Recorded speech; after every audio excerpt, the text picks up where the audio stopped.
ठाकरेंना दिली? शेतकऱ्यांचा विषय हाच एक संवाद होता आणि त्या संदर्भातला कशा पद्धतीनं समोर गेलो पाहिजे, पुढचे आंदोलन कधी आणि केव्हा करणं अधिक व्यवस्थित होईल, या सगळ्यावर एकंदरीत चर्चा झाली. आणि आमचा हेतू तोच आहे का हे आंदोलन म्हणजे जसं राजसाहेबांनी सांगितलं का ते बच्चू कडूच्या नावापुरतं न फिरतं ते शेतकरी म्हणून कसं जाईल समोर, तोही आम्ही विचार करू. कारण आखरी मी मोठं होणं हा काही फार महत्त्वाचा विषय नाही आहे. शेतकरी जो अडचणीत सापडलेला आहे आणि सरकार त्याची जे काही टिंगलबाजी करतं आहे ते फार चुकीचं आहे. देवेंद्रजी ज्या पद्धतीनं म्हणतात का दुष्काळ पडला तर मग आपण कर्जमाफीचा विचार करू आणि दुष्काळ पडायची वाटच आता सरकार शेतकऱ्यांनी पाहावं असं एकंदरीत जे चित्र उभं केलं जात आहे ही शेतकऱ्यासाठी अत्यंत दुर्दैवी गोष्ट आहे. कारण आज माझ्याकडे येणारे मॅसेज जर पाहिले तर भाव भेटल्याने हे दुष्काळापेक्षा जास्त नुकसान आहे आणि मागील 2 वर्षापासून भाव भेटत नाही आणि म्हणून शेतकरी मरत आहे. आता हे फडणवीस साहेबांच्या लक्षात आलं पाहिजे, हा विषय महत्त्वाचा आहे. म्हणून मी आमंत्रणही दिलं की आता आमची जे मराठवाड्यात यात्रा निघणार आहे त्या यात्रेत राजसाहेबांनी यावं आणि शेतकरी म्हणून संबोधित करावं. काकरी आमचं तर शेतकऱ्यांचं आमचं स्वप्न आहे का मुंबई अनेक वेळेस बंद होताना आम्ही पाहिली, ती शेतकऱ्यासाठी एक दिवस बंद राहिली पाहिजे. आमचा तोही उद्देश हे आहे का किमान अर्धा 1 तास 2 तास मुंबईनं शेतकऱ्याच्या पाठीशी उभं राहावं. कारण ही आर्थिक राजधानी आहे देशाची आणि या राजधानीतूनच आमच्या शेतकऱ्याला एक दिलासा देणारा आवाज निर्माण व्हावा, त्या अपेक्षा आमच्या राजसाहेबाकडे आहे. बच्चू भाऊ, महाराष्ट्र नवनिर्माण सेना अर्थात राज ठाकरेंनी गेल्यावेळी पाठिंबा दिला होता आंदोलनाला, आज चर्चा झाली आहे.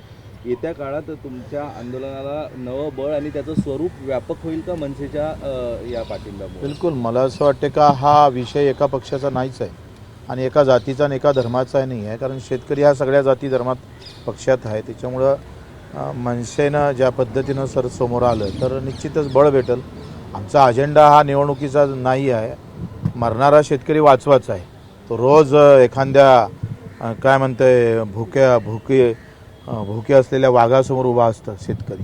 तो कधी त्याचा जीव जाईल ना काही सांगता येत नाही. राजकीय अजेंडा नाही असं तुम्ही म्हणता, मात्र एकत्र आले तर राजकीय बळ मिळालं तर राजकीय अधिक शेतकऱ्यांना चांगल्या पद्धतीने न्याय देऊ शकाल. राजकीय ताकद एकत्र मला वाटतं त्यावर बोलणं काही उचित राहणार नाही. आम्ही जर म्हटलं का हे आंदोलन जात धर्म पक्ष विरहित कसं करता येईल, कारण राजकारणापेक्षा आम्ही राजकारण त्या शेतकऱ्यासाठीच करायचं असेल तर आता पहिले शेतकऱ्याला न्याय भेटावा. मग मेंढपाळ असेल, मच्छीमार असेल किंवा दिव्यांग बांधव असेल, यांना न्याय हा 75-80 वर्षापासून उपेक्षित आहे.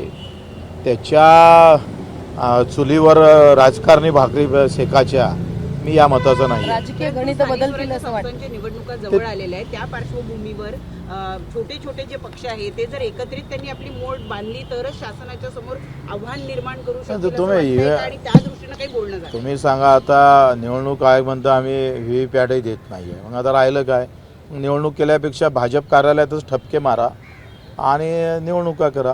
म्हणजे सगळ्यात मोठं आज भय जे आहे, सामान्यातल्या सामान्य कार्यकर्त्याला मतदाराला विचारलं तर ते EVM मशीन असेल तर तुम्ही कशाला लढता निवडणुका, अशा प्रकारच्या भावना तयार होत आहे देशा राज्यात.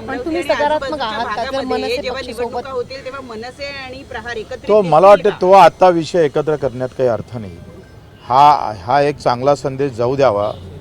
आता त्याच्यात तुम्ही कालवा केला तर तो माझा शेतकरी दिव्यांग बाजूला पडू नये, मला वाटतं तो विषय आज घेणं काही फार उचित वाटत नाही. शेतकऱ्यांच्या मुद्द्यावर राज ठाकरेंनी काय मत व्यक्त केलं? सकारात्मक शेतकरी म्हणून त्यांचा अभ्यास याच्यामध्ये बराच आहे आणि एक खंत आहे का शेतकरी एकत्रित येणं हाच सगळ्यात मोठा कठीण विषय आहे.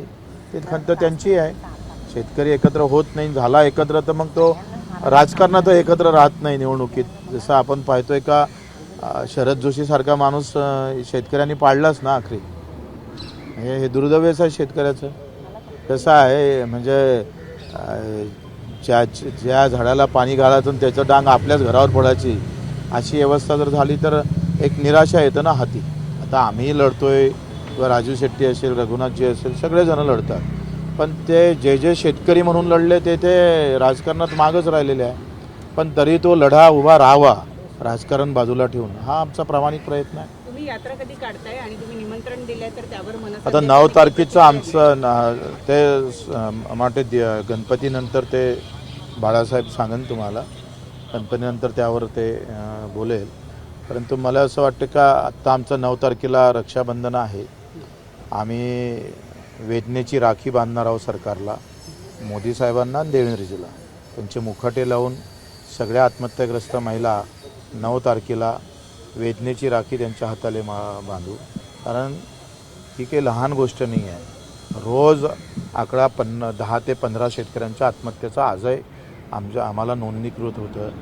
तर रोज 10-15 लोक जर मृत्यू पडत असेल तर ही म्हणजे एखाद्या युद्धामध्ये एवढी आकडेवारी नसतं, तेवढी आकडेवारी सरकारच्या धोरणामुळे निर्माण होत असेल तर हा गंभीर विषय आहे. आणि म्हणून ते राखी आम्ही 9 तारखेचं राखीचं आंदोलन झालं का आम्ही 10ला प्रेस घेऊन सांगू.